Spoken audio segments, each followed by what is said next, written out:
100 million euros, that's the amount Man United have just paid for Antony. However, many football fans barely have any idea who this guy is. Is he the next Neymar or just another Ben Arfa? And how did the 21-year-old Brazilian find himself at Ajax? Well, looking back at his story so far, it has been something special. From growing up in literal hell to being nearly dismissed from the academy 3 different times to a 10-year-old girl in a way leading him to stardom. His career has been one hell of a journey, and today I'll tell you all about it. Enjoy. As I was saying, Antony's hometown was hell on earth, and that's barely a metaphor.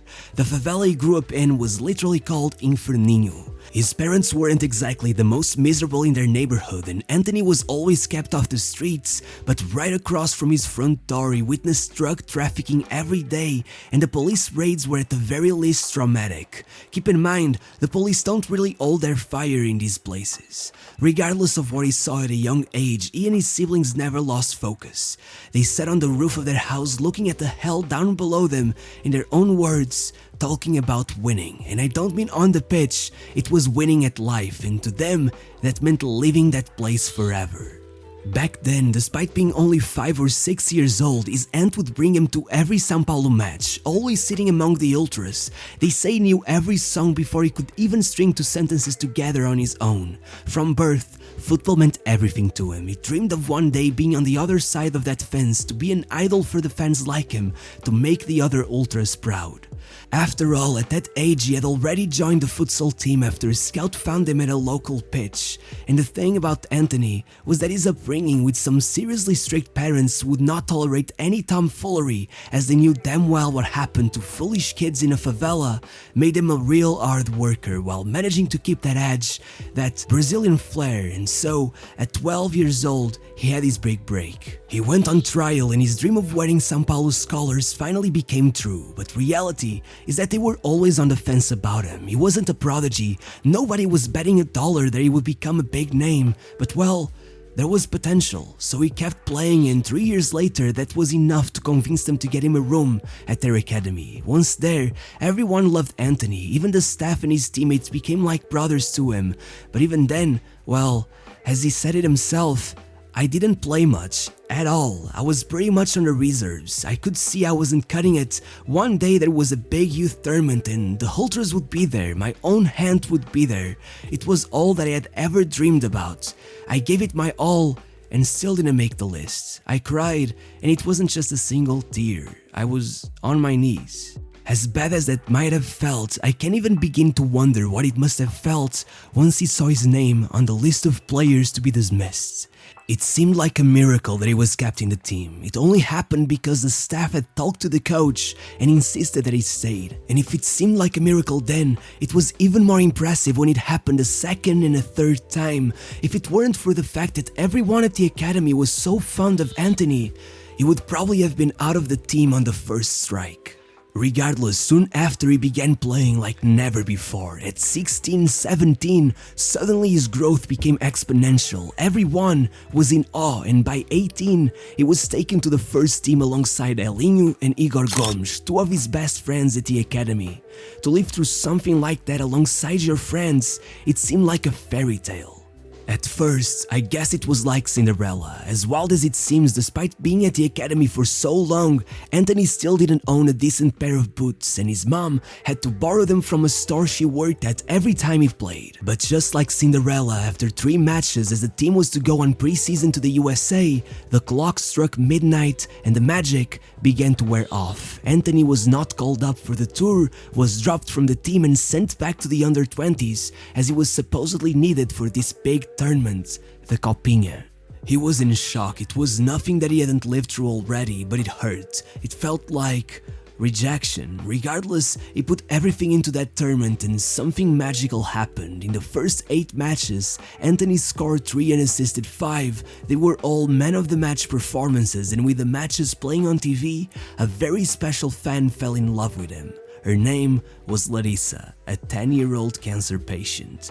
She had already made a few waves online as she slept in her hospital bed surrounded by scarves of São Paulo, saying the team gave her the strength she needed, that as long as they pushed through adversity, so would she. And after writing on her notebook that her biggest dream was to meet Antony, she was the motivation he needed to get back to the top.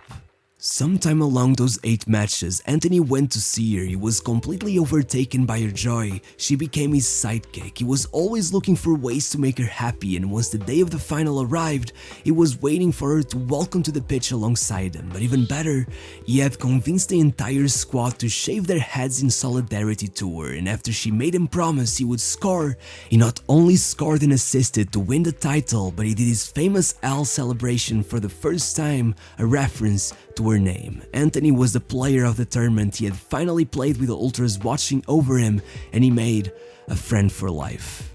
Besides all of that, he was also immediately brought back to the main team. He saw this as a last chance scenario and gave it everything, even that last bit he didn't even know he had. And with São Paulo struggling massively in the Paulista Championship, he and his 2 friends began getting more and more minutes, culminating in Antony scoring the goal that would ensure their qualification to the final stage of the championship on the very last match.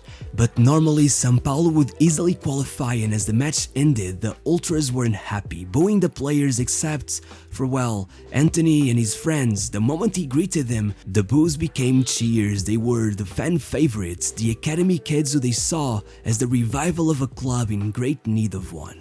Seeing this reaction, the coach made the trio regular starters in the final stage, and against all odds, they propelled the club to the final after 16 years without making it to one. The fairy tale had only gotten more fantastic. As Antony said, it will only get better once we're crowned champions.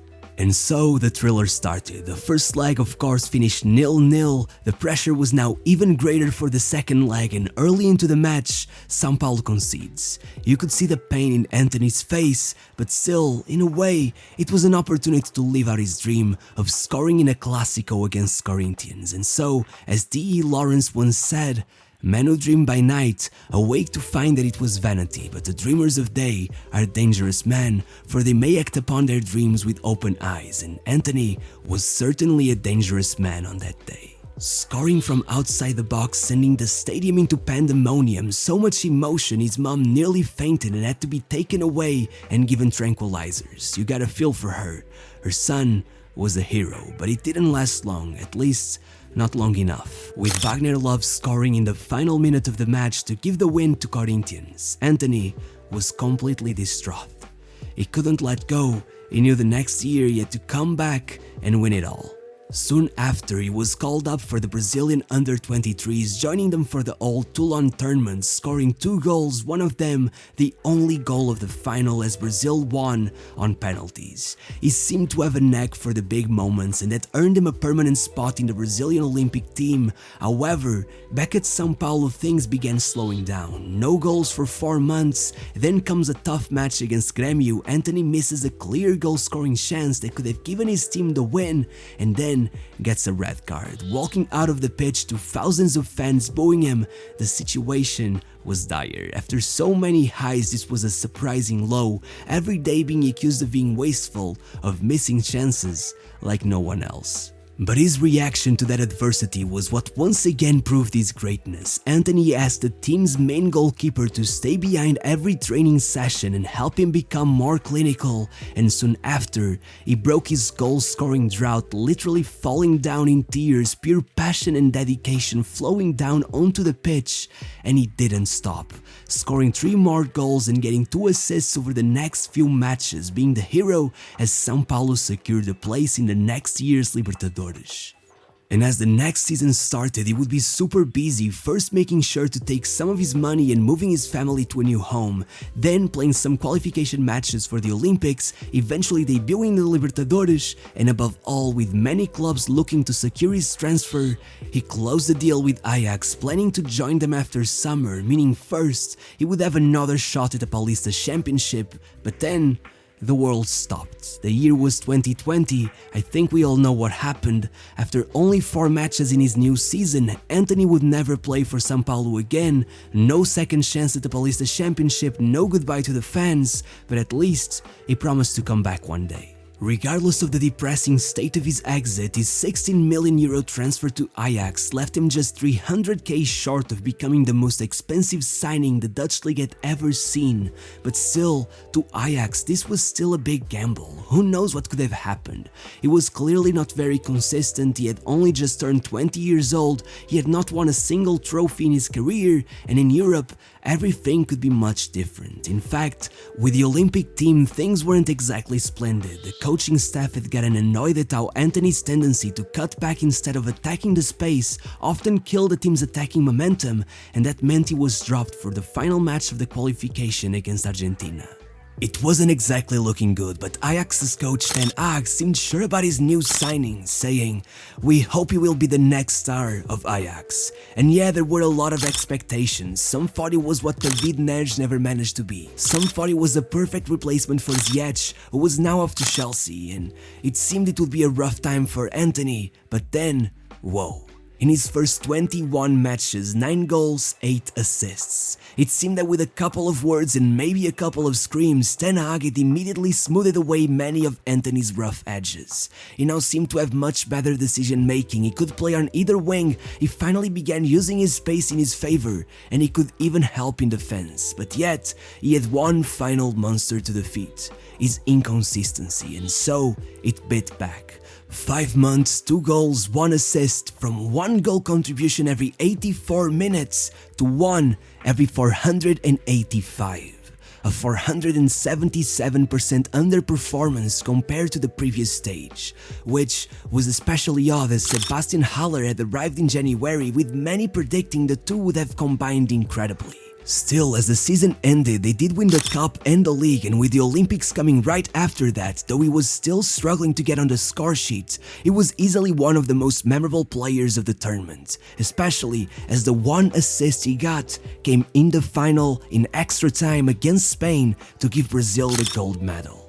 Coming on to his second season at Ajax, he wanted 2 things: to improve his consistency and to perform on the international stage. And right on the first month, there were some good signs. 2 assists against Sporting in the Champions League opening match and 2 goals in 3 league matches. This earned him his first call-up to the Brazilian national team, leading manager Tite to claim that he was just like Neymar, as he went on to score in his debut despite only getting 13 minutes on the pitch. This was followed by goals against Dortmund and PSV, then 2 more assists in the second match against Dortmund and a goal against Sporting, totaling 4 goals and 2 assists in 5 Champions League matches, finally starting to spark alongside Haller, who went on to become the only player ever besides Cristiano Ronaldo to score in every single group stage match, an incredible achievement.